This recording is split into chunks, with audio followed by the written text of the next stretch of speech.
Welcome to part 4 of the cryptography crash course.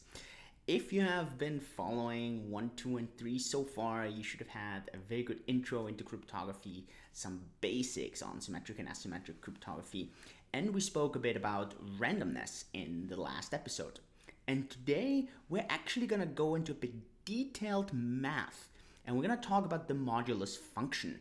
It's something that we have kind of brought up a couple of times before, but now we really want to dig deep in how the modulus function actually works, what it is, and why it is very, very necessary. And I know for some of you, this is going to be uber basic math, and for some others, it's going to be completely over the top. Both of you are going to learn something, I guarantee. One thing you definitely should not do, if you're interested in cryptography in general, you need to know the modulus function, and you really need to familiarize yourself with it. It is absolutely essential.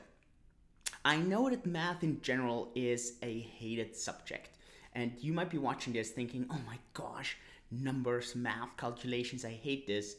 I tell you, the reason is because most math in school is pretty much useless. We don't use much of it, and teachers don't give us the reason why certain math is necessary. And I promise you, that's gonna change massively, because what you're gonna be learning in this episode is gonna be really, really essential in a lot of applied mathematics. And it doesn't matter if it's cryptography, computer engineering, software engineering, computer science. It's really, really, really, really essential. And so kind of let's look into it. Let's go into the writing pad because I want to start from the top, give a bit of an overview, and then kind of drill it down. So let's talk about part 4, and this is the mod function. And maybe let's start off with an overview of the areas of mathematics. And the reason I want to do this is, there's an H here, it doesn't matter. In one of the reasons that I really care about the areas of mathematics is because it gives you a bit of an overview of things that you know and things that you might not know. So I think one of the very first areas is number theory. This is something that's very, very basic, but very advanced as well. So we have arithmetic here, and basically basic operations, plus, minus, and so on. But then we have some very, very complex stuff, and the modulus function also falls into this. And some of the smartest mathematicians, they really care about number theory, right? This can start very basic, can be very, very advanced. Then we have algebra, which is pretty much formulas and variables. Now, obviously, the way I kind of distinguish it, there's different ways, and I'm just going to give you a bit of an overview. Then we have geometry. Now, this is all the shapes, calculations, circles, and so on that you do there. We have logic. Boolean algebra, for example, falls under this, a bit of a mix. All the AND, ORs, XOR, and so on. This is really important for software engineering, for example, or computer science. Then we have calculus. These are the limit functions, derivative calculations, obviously also integrals falls into this. Then we have something called game theory. John Nash, for example, Beautiful Mind, very interesting. Great book here is Freakonomics. Obviously very, very basic, but quite fun to think about these things. And then we have statistics. And then probabilities and so on. And then we have a huge, huge field here, and I'm gonna just add this here, which is spatial mathematics. Obviously, this is, for example, signal processing, for example, physics, and so on, and so on, and so on. This is really, really, really a lot of stuff here. Now, here is why I kind of draw this up. Well, depending on how far you get in school and how much you actually learn in school, you do learn a lot of these things here. You do learn about basic arithmetic, and you do learn about algebra. You probably learn about geometry, maybe a bit of logic, but then the rest is kind of blurry. Here's the good news. Most of cryptography, right? Actually, you only need to know these things, and we can build on top of those. And this is what's really great. Sadly, in school, they don't teach you how relevant these things is, but you have to calculate useless things that, well, today we do with calculators. But understanding some of the basic math, it's really fantastic to know. And so today we're going to dive a bit deeper into this number theory part here, and we're going to talk about some very interesting things that, we can do in all of this. So let's kind of look into it, and let's maybe define a few things. A set, let's define a set, right? A set is a collection of objects, and the reason I'm gonna keep it quite arbitrary here on object is when we're gonna be talking about elliptic curve cryptography, we're not really talking about numbers anymore, we're talking about points on a curve. And so it's gonna be really relevant to keep this a bit more generic here, right? And it's quite vague, and that's on purpose. And it's a collection of objects, and we have this collection, but it doesn't define anything. It doesn't mean that they are ordered. It doesn't mean that there's any kind of relationship. It's just anything. So in theory, a set could be 3, 1, 6, right? Completely random. And then this can be a lot of other things here as well. And we call these things elements. Now, very interesting, if we put them into order, for example, then we call them a list, right? It's a bit of a side track here. Now, here's where it gets interesting now. Normally, when we talk in math, we have something called, most of the time, right? We have something called infinite sets.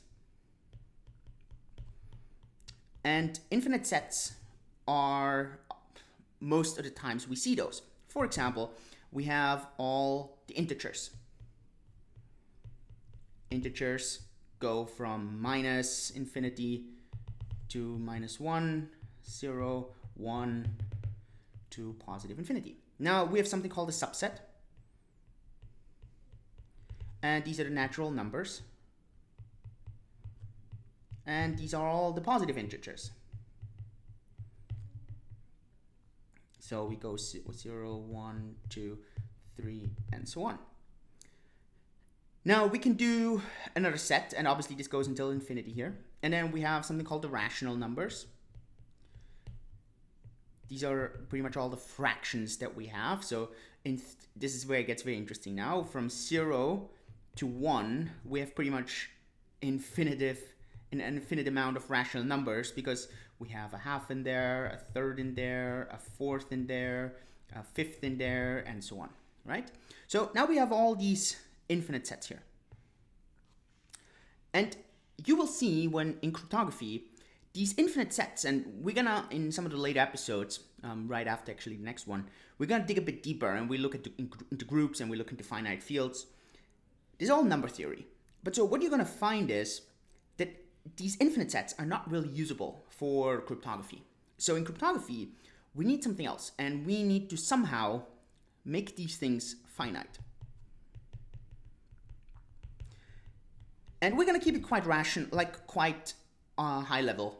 And we're gonna ask ourselves, how could we have finite sets in a world that's seemingly infinite? And obviously, we do know a couple of ideas here. One of the ideas is, for example, my drawing is horrible, a circle. And there are circles that you know quite well. For example, 0 here, 6 here. There's a 3 here, there's a 9 here, and the 0 here is actually a 12. What is this? Exactly. All right, all of you know this form. Now here's the interesting thing. Even though this clock is in 2D, this thing can run, but it always keeps going. And actually, if you are in some countries of the world, you actually don't only have 12 digits on there, you still have 12 digits, but you have a 24-hour system. So the 3 can be a 3 or a 15. The 6 can be a 6 or an 18, can be a 21, right? And it's 12 or 24.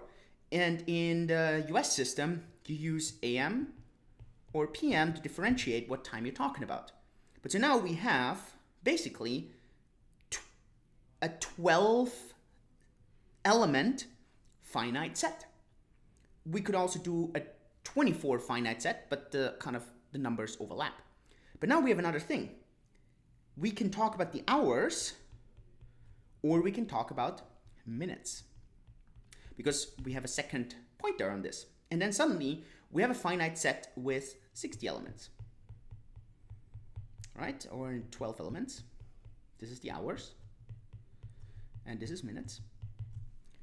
But now we could go, and I'm not going to draw this in 3D because I don't want to embarrass myself, but then we could talk about Earth. And Earth, let's just simplify it and say it's a sphere. It's not. It's actually more of an elliptic kind of potato shape, right? But let's say it's a perfect sphere. And I'm not buying into the Earth being a plate kind of bullshit, right? So Earth sphere. Now we could subset this Earth into 360-degree parts, right? And we're actually doing this when we talk about coordinates. So now we have suddenly a finite set with 360 elements. And if I tell you the clock, for example, goes 500 hours, then it's not that somewhere it says 500, but we're actually asking, okay, this clock runs in a circle, circle, circle, circle. Where does the clock stop, right? And we're going to look at some of these ideas. Now, here's the interesting thing. Obviously, we're in 3D. Now we can talk about actually 4D and ask, is there a finite set in 4D? And here is where it gets really interesting. In theory, this is one of the potential shapes of the universe, right? Which basically is similar how the Earth curves, but because we don't see the curvature unless we go really, really high up or we measure it, we don't see the Earth curving because it looks flat, right? Well, in theory, we could do the same thing in 4D in the universe. And there have been measures done, what's the shape of the universe? And at the moment, it looks like the universe does not curve. The universe is kind of flat, which is a pretty weird kind of definition in how the universe is shaped, right? But maybe we just don't measure close enough. But that, I think, is a really, really interesting kind of idea here, right? So let's leave this aside. But so one thing, right? So let's put this into brackets. But so one thing that we already see here is whenever we want to create what's called a finite set, we somehow need to have something that kind of loops it around, right? Because then in theory, we could walk 1,000,000 steps and all we're doing is we keep circling around, and we cannot leave the loop that we're into. And this is exactly what the modulus operator does, right? Modulus. Or in software engineering, it's this sign here. Now, here is how this works. If we look at the clock, right, we have a number here, and let's just call this number A. Okay? And A is how many steps we're walking, how far the kind of our pointer goes around. And now we have A modulus and the number, and let's put P there. Normally this is a prime number, but in most cases, in our case now, we're going to use 12 because we use the clock. So this is not appropriate. We would have a number there. So let's just give an example. And let's say we're walking 16 steps, okay, mod 12, right? Or in computer science, we would write this as 16 modulus 12. Now, what is the answer to this, right? And this is something that's very, very relevant. What is the answer to this? The answer is not how often does how often do you walk in a circle. The answer is where do you end up with? And this is a very, very, very important question. And you will see this over and over and over again because it's going to be essential to understand what does this do when we talk about symmetric, asymmetric cryptography. So in this case, it should be quite simple. 16 in 12, how often does it run around? Well, it runs one time around, and then we have 4 left over. So 16 divided by 12 is 1, and there's 4 left over. So the answer here is not 1, the answer is 4. And I hope this is clear, and I hope this is easy to understand. And I really want to kind of give you another example. And let's use a different example right now. Let's use, for example, the question 13 mod 9. And I know already you know the answer, but now here's my question. How do you actually calculate that properly? So I understand you can do this in your head, but how would you properly calculate this on a calculator? Well, it's very simple. You actually put in 13 divided by 9. You actually type this in this case, right? So what you would be getting, and this is actually incorrect right now, but I'm just going to put this in there. So 13 divided by 9 equals 1.4 periodically, right? And you will see this.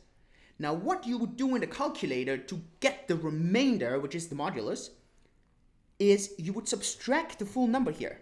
So you would subtract minus 1. So what you'd be getting is 0.4 periodic. And now what you do is you multiply this times what you're dividing by. So in this case, we divide 0.4 periodic times 9, and this equals, and you can put it in your calculator, 4. So 13 mod 9 equals 4. And in these simple examples, it's very straightforward. I understand that. But when we're talking about uber large examples, this is where it gets really relevant. And this is where it gets very tough. And I want to give you an example. For example, this part here at the beginning, we have used easy numbers. But so let's say 3 to the power of 8 mod 7. And now is where it gets very interesting, right? 3 to the power of 8 mod 7. What is the answer? Now, here is where we can now do different ways to do this. Now, we could go and we could actually calculate and type this into our calculator, right? And we would put 3 to the power of 8, and it's some 4-digit number, 6,000 something. Or we could actually use something quite interesting. And let's try this out. We could do that 3 to the power of 8 equals 3 to the power of 4 times 3 to the power of 4. So I'll leave on the side the mod 7, right? Let's put this aside right now. This is not so relevant. So why does this work? Well, because if I multiply 3 to the power of something times 3 to the power of something, I can just add the up numbers, right? So in this case, 4 plus 4, 8. So this is how this kind of works. So let's do this again. Or let's work this out, right? And let's ask 3 to the power of 4, how much is this? Well, 3 squared is 9. 9 times 9 is 81. 81 times 81. And let's put the modulus there. Now here is a very interesting application that we can do.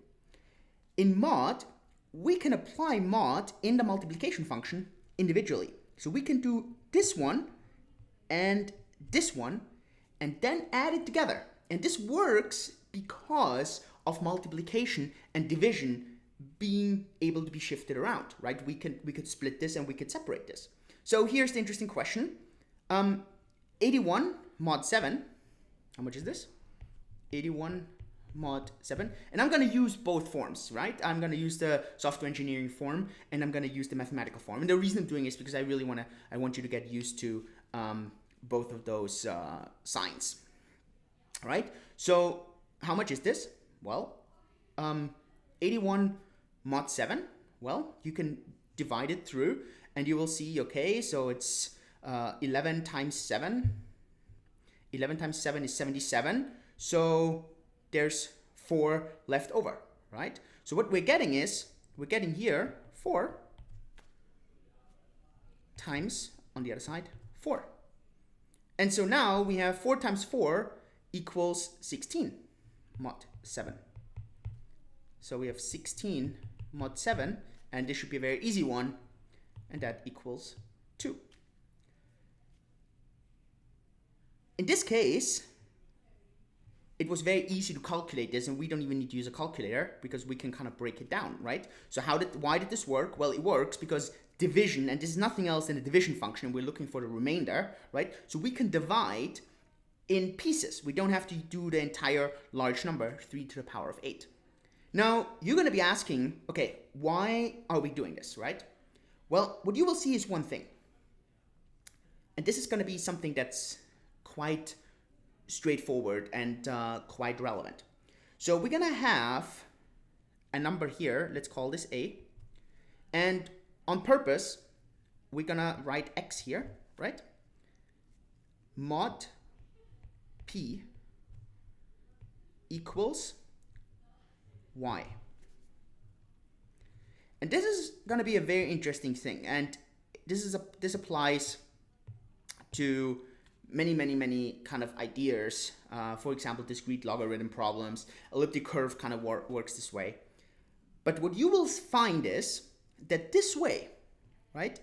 If you know X, it's very easy to calculate Y, right? We just did this basically. Look, so this would be A, the 8 would be X, this is P, a prime number, right? We can do this, even though 3 to the power of 8 sounds insane, but we can do this in our head, and in theory, we could even do, like, let's say we would do 2 to the power of 256, right? Mod 7. We would take a bit longer, but we could do this in our head, right? It would not be so difficult. We could do this in our head. But so now it gets very interesting. So this way is doable. We can even do this in our head. So let me make a different color here, right? So this is really doable. But this way is very hard. If I know A, and I know P, and I know Y, it is what's called a hard problem to calculate X. And this is insanely important to know. And I can just give you a very simple example, right? 2 to the power of X mod, let's use a larger mod here, mod 13 equals, let's say, 3. What is X? There is no efficient way to calculate X. So we can't just go and say, let's do this in our head. The only thing we can do is, we could go and say, okay, let's try it through. What about if X is 0? What about if X is 1? What about if X is 2? And so on and so on. And so in this case, and some of you know this, it's actually X equals 4, right? But it's a hard problem to solve. I know this because I kind of calculated through in the beginning, and I said, what happens if I give X 4 and do 2 to the power of 4, which equals 16, mod 13, well, that's 3. But I did this not by knowing, let's randomly select X4, right? And so you will see this principle that it's very easy to go on a function this way, but it's very difficult to calculate X if you know Y. And this principle is going to be uber important to understand when we talk about any of the cryptographic algorithms. And in the next episode, we're going to be starting with symmetric algorithms that you really understand. What do they do? Why are they so difficult to solve? And what are the key things to understand? And so maybe, right, let's give you a bit of a challenge. And this is like just for you to understand, right? And maybe let me know the answers in the comments below, right? So I'm going to give you a quick challenge and see if you kind of understand it.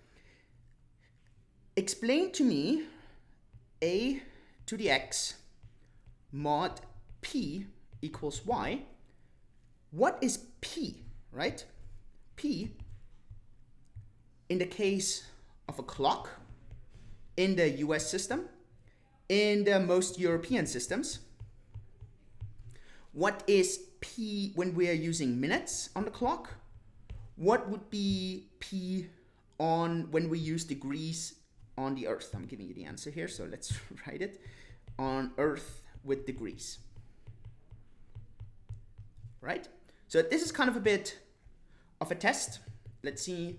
And I'm gonna do this, and you can let me know in the comments below if you know the answers. And the reason I want to do this is because we're gonna keep going with this now, and it's gonna get a bit harder and harder and harder. I know already some of you sit there and be like, ugh, boring, Julian, I don't even know why you kind of explained the modulus function. I get it. But trust me, most people never learned this in school, and it's completely way on top of their head.